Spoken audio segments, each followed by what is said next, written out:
হলো একমাত্র ঈশ্বরই আছে যে আমাদের সর্বদিক থেকে আশার প্রদীপ জ্বালিয়ে দেবে। কেননা উনি ভগ্নপ্রাণ, অর্থাৎ আমাদের যে ভগ্ন হৃদয়, তিনি সবসময় আমাদেরকে সঙ্গে রেখেছেন। সবসময় যেরকম একজন বাবা মা যেরকম গায়ে থেকে আঘাত লাগে, সেরকম যেরকম মানে কোনো বাবা মা সন্তানের আঘাত থেকে সহ্য হতে হয় না, সেই জায়গাটা মলম লাগায়, আমাদের পরম ঈশ্বর সর্বশক্তিমান ঈশ্বর ওই জায়গাটা মলম লাগাবার চেষ্টা করে। আসলে আরেকটা ঈশ্বর উদ্দেশ্যে গান করি, তারপরে আমি আজকে আপনাদেরকে বাক্য শোনাবো।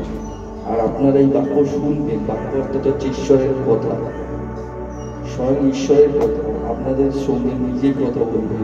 আপনারা শুনবেন, শুনে নিজেরাই কার্য করে যাবেন যে কি করে আমার সাথে কথা বলছে। প্রত্যেকটা মানুষের সাথে কথা বলে দেখবেন আজকে কথা বলবেন।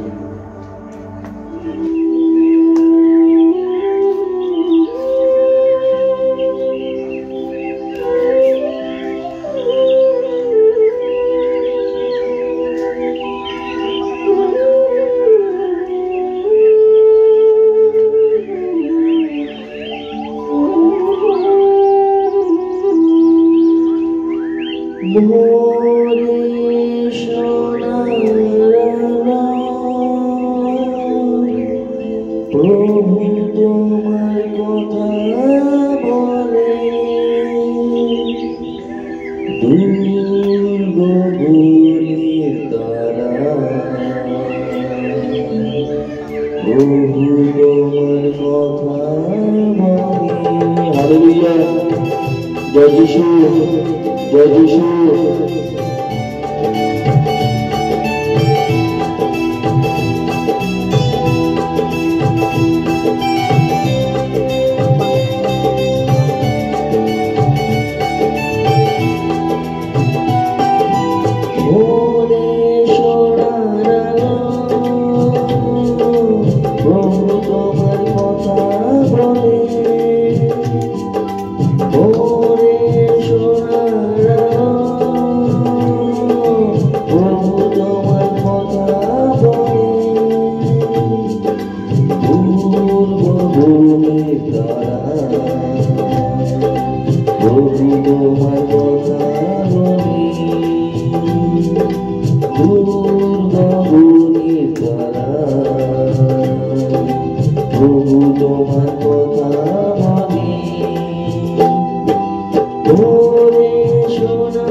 সকলে আঁকে করবেন প্রভু, সকলের চোখ খুলে যাক যিশুর নামে, সকলে ফিরে আসুন তোমার কাছে।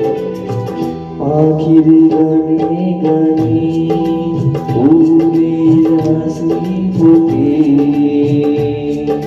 ধরণীর চেয়ে ওঠে সৃষ্টির উল্লাসে। আখির গানে গানে ফুলের হাসি ফোটে, ধরণীর চেয়ে ওঠে সৃষ্টির উল্লাসে। মিলন সুধা ঢালে পুষ্প বনে বনে, মিলন সুধা ঢালে পুষ্প বনে বনে। সেও তোমার কথা বলে, প্রভু তোমার কথা বলে। শোনা গেল প্রভু তোমার কথা বলে। হালেলুয়া,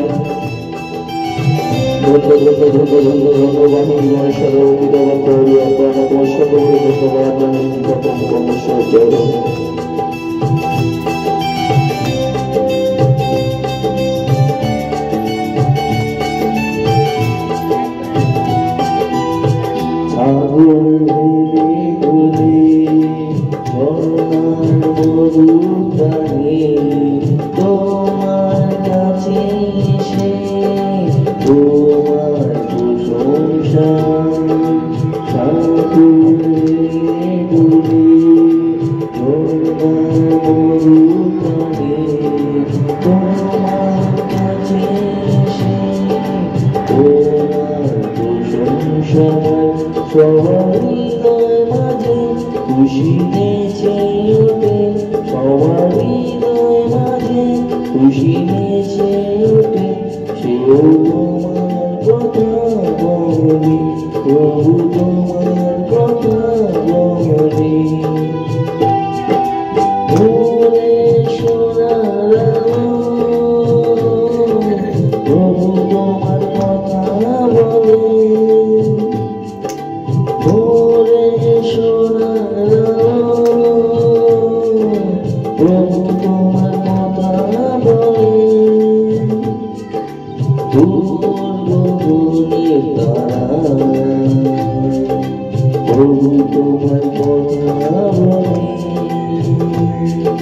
দূর গগনের তারা প্রভু তোমার কথা বলি সোনার প্রভু তোমার কথা বলে। হালেলুয়া, জয় যিশু। আসুন পবিত্র সুসমাচার শুরু করি। উপদেশক 3:11। ঈশ্বর সমস্ত বিষয়ের জন্য উপযুক্ত কাল ধরে রেখেছেন। অতীত ও ভবিষ্যৎ সম্বন্ধে কিছু ধারণা দিলেও ঈশ্বরের কাছে আদি অনন্ত বোঝার ক্ষমতা মানুষকে দেওয়া হয়নি। দেখো এখানে মধ্যে স্পষ্ট বলছে, মানুষ অনেকে দেখবেন ভবিষ্যতের কথা বলে দেবে, তোমার এই হবে, কি ও হবে, ওই হবে, ও হবে, অনেক কিছু বলে, কিন্তু ঘুরে দেখবেন কিছুই হয় না। সমস্ত বানানো কথা, ভূত প্রেতের কথা। কারণ শয়তান কোনোদিন সত্য বলে না। শয়তান কোনোদিন সত্য বলে না। যে গুণিন সে গুণ করেই যাবে আর গুণ করেই মরবে, আর ওদের মরণ হচ্ছে সেই নরকদণ্ড, কেউ আটকাতে পারবে না। যা কিছু হোক না কেন, আদি অনন্ত বোঝার ক্ষমতা মানুষকে দেওয়া হয়নি। আরো শুনে নেব 1 কোরিন্থীয় 10:12। 1 কোরিন্থীয় 10:12। সুতরাং যে মনে করে সে দাঁড়িয়ে আছে, সে সাবধান হোক যেন পিছনে না পড়ে। যদি কেউ মনে করে যে আমি ভালোই আছি, আমার কিছু অসুবিধা হবে না, আমি দাঁড়িয়ে আছি, যদি এরকম মনে করে থাকে আমার কোনো কিছুই হবে না, কেউ কিছু করতেও পারবে না, সে সাবধান হোক যাতে পিছলে না পড়ে। উপদেশক 3:9। আবার ভাবি আমি পরিশ্রম করে কি লাভ হয় মানুষের? যারা পরিশ্রম করে, কথা বলবেন না। আবার আমি ভাবি মানুষ যে পরিশ্রম করে কি লাভ হয়? টাকা, ধন, দৌলত, দেখলো। আরো এখানে বলছে, দেখুন উপদেশক 3:10। বুঝলাম কর্মের দায়িত্ব দিয়ে মানবকুলকে সচল রাখে ঈশ্বর। কি বুঝলাম এখানে? বুঝলাম কর্মের দায়িত্ব দিয়ে মানবকুলকে সচল রাখেন ঈশ্বর। নিজের কাজের দায়িত্ব, প্রত্যেকটা মানুষকে একটা কাজের দায়িত্ব দিয়ে রেখেছেন। নিজের কর্ম অনুযায়ী তাদেরকে রেখে দিয়েছে ঈশ্বর, তাদেরকে সচল রেখেছে যাতে তাদের কোনো অসুবিধা না হয়, তাদেরকে চালিয়ে রেখেছে ঈশ্বর। আসুন আরো দেখে নেব হিতোপদেশ 5:21। হিতোপদেশ 5:21। মানুষের আচরণ প্রভু পরমেশ্বরের দৃষ্টি গোচর, তার সমস্ত কার্যকলাপ তিনি লক্ষ্য করেন। কি বললো? মানুষের আচরণ প্রভু পরমেশ্বরের দৃষ্টিতে গোচর, তার সমস্ত কার্যকলাপ তিনি লক্ষ্য করেন। মানে ঈশ্বর সমস্ত মানুষকে দেখে রেখেছেন, মানে দেখেন, তার দৃষ্টিতে কেউ অগোচর নেই, সবই উনি দেখতে পান। সে লুকিয়ে চুরিয়ে যা কিছু করুক না কেন, তার চোখে কেউ ধুলো দিতে পারবে না। সেটা এখানে বলে মানুষের আচরণ প্রভু পরমেশ্বরের দৃষ্টিতে গোচর, তার সমস্ত কার্যকলাপ তিনি লক্ষ্য করেন। আর যা কিছু কাজ করুক না কেন, সমস্ত কাজকে ঈশ্বর লক্ষ্য করেছেন। আরো দেখবো আমরা উপদেশক 3:17। আমি তাই এই সিদ্ধান্তে এলাম, স্বয়ং ঈশ্বরই যখন সর্ববিষয় ও সর্বকর্মের জন্য সময় নির্দিষ্ট করেছেন, তখন তিনি যথাসময়ে করবেন ভালো মন্দের বিচার। দেখো এখানের মধ্যে একটা জিনিস কথা বলে রেখেছেন, আমি তাই এই সিদ্ধান্ত এলাম, স্বয়ং ঈশ্বর যখন সর্ববিষয়, মানে প্রত্যেকটা বিষয়ে সর্বকর্মের জন্য সময় নির্ধারণ করে রেখেছে। যে যা কিছু ভালো করুক অথবা মন্দ করুক, প্রত্যেকটা কর্মের জন্য একটা সময় নির্ধারণ করে রেখেছে। কে? ঈশ্বর। তার বিচার সময় মতো করবে স্বয়ং ঈশ্বর। ইয়োব 4:20।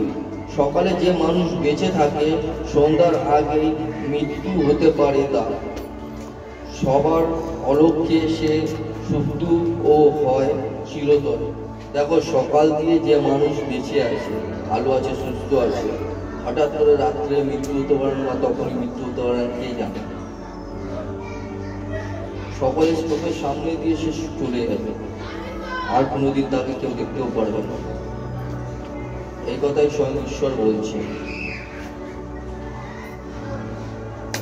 উপদেশ 7:10, কখনো বলো না পুরনো দিনগুলোই বর্তমানের চেয়ে কেন এত ভালো ছিল। এ প্রশ্ন বুদ্ধিমানের যোগ্য নয়।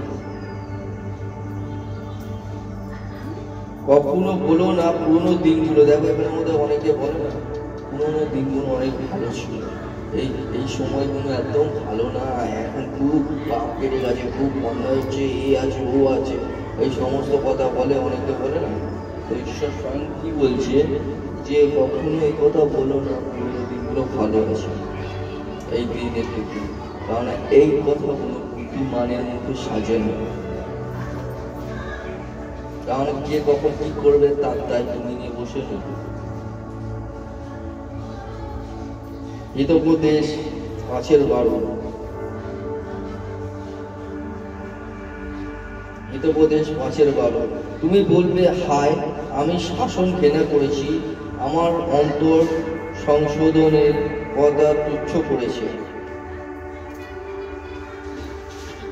যে তোমাদেরকে শাসন করেছে, যে তোমাদেরকে সঠিক পথে গিয়ে, তখন তোমরা বলবে হায় আমরা এই সমস্ত শাসনটাকে ঘৃণা করেছি, আমি তুচ্ছ করেছি, আমি এদের কথা শুনিনি।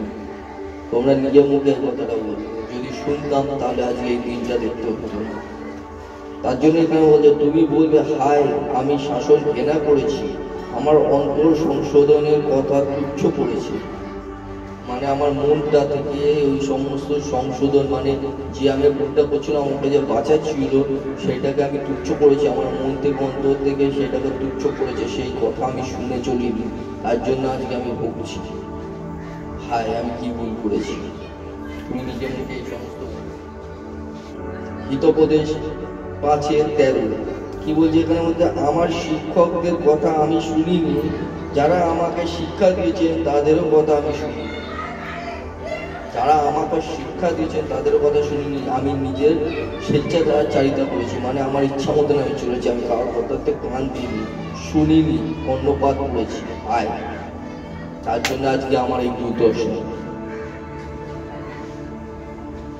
1 তিমোথী 5:1, যারা বৃদ্ধ তাদের দোষ দেখাতে গিয়ে কড়া ভাষার ব্যবহার করো না, বাবার মতন মনে করে তাদের সংশোধন করো, যুবকদের ভাইয়ের মতন মনে করে তাদের সংশোধন করো।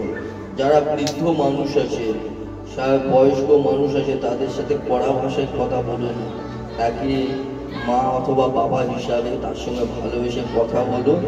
এবং যারা মেয়ে আছে তাদেরকে বোনের মতন সংশোধন করো, এবং যুবতীদের বোনের মতন করো, এবং মাতাদেরকে, মানে যারা মায়েরা আছে তাদেরকে, যারা একটু বয়স্ক মা আছে তাদেরকে মায়ের মতন সম্মান।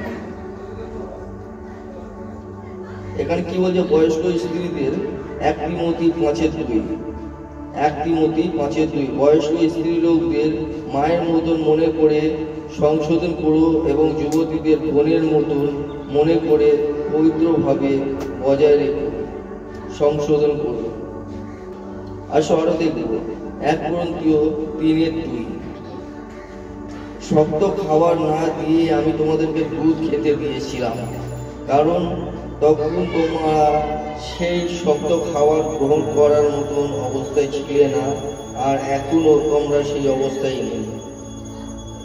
আমি এই পবিত্র বাক্য যে তোমাদেরকে দিচ্ছি একদম সোজা এবং সরলভাবে বুঝিয়ে দিয়েছি, কারণ শক্ত বাক্য দিলে পরে তোমরা নিতেও পারবে না এবং বুঝবেও না। সেই কারণে বলছি এই শক্ত খাবার আমি তোমাদেরকে দিলাম। খাবার অর্থাৎ হচ্ছে পবিত্র বাক্য, শক্ত বাক্য আমি তোমাদেরকে দিইনি, তোমাদেরকে নর্মালি একদম হালকা বাক্য দিয়েছি। বাক্য মানে হচ্ছে পবিত্র বাক্য, যেটা এক্ষুনি বলছি, পবিত্র বাক্যগুলো যে পড়ছি কথা, এগুলো যে পড়ছি এইগুলো সহজ সরল ভাষায় তোমাদেরকে বোঝানো হলো। কারণ তোমরা আগেও এই বাক্য এই কথা বুঝতে না, এখনো বোঝো না, তার জন্য এখানের মধ্যে স্পষ্টই বাক্য কথা বলছে শক্ত খাবার আমি তোমাদেরকে দিইনি, দুধ খেতে দিয়েছিলাম, কারণ তখন তোমরা সেই শক্ত খাবার গ্রহণ করবার অবস্থায় ছিলে না, আর এখনো তোমরা সেই অবস্থাতেই নেই। আরো দেখব হিতোপদেশ 10:8। হিতোপদেশ 10:8। বিচক্ষণ লোক সুপরামর্শ গ্রহণ করে, কিন্তু মূর্খ বাচাল হবে ধ্বংস। যারা বুদ্ধিমান আছে তারা সুপরামর্শ অর্থাৎ ভালো পরামর্শ গ্রহণ করে, কিন্তু যারা বাচাল মানে শোনার ইচ্ছা নেই, যতই বলে দাও সে শুনবেই না, তারা হবে ধ্বংস। তারা ধ্বংসের পথে এগিয়ে চলছে। Hallelujah, praise the lord. পবিত্র বাক্য এই পর্যন্ত।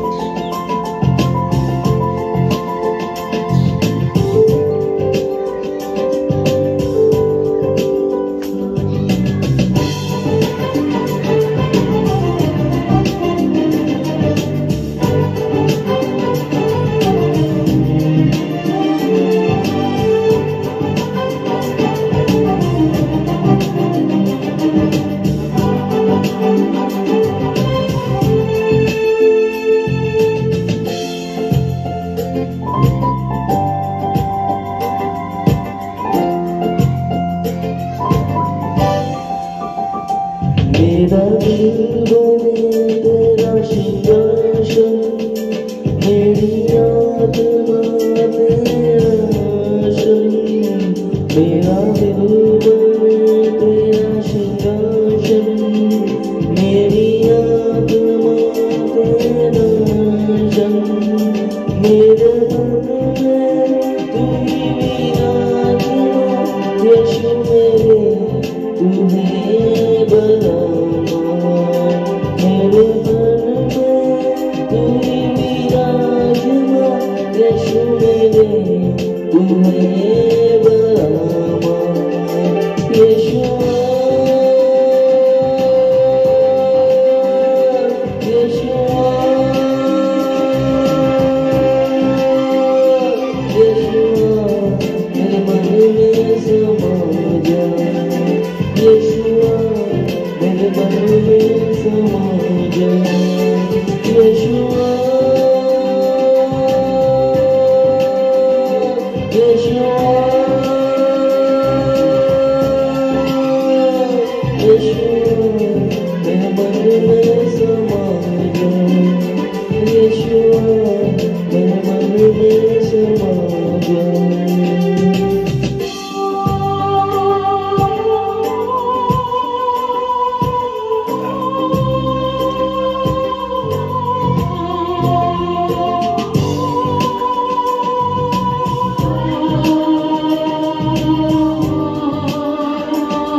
मेरे चेहरे पे तेरी रोशनी चमके, मेरी बातों से तेरी खुशबू महके।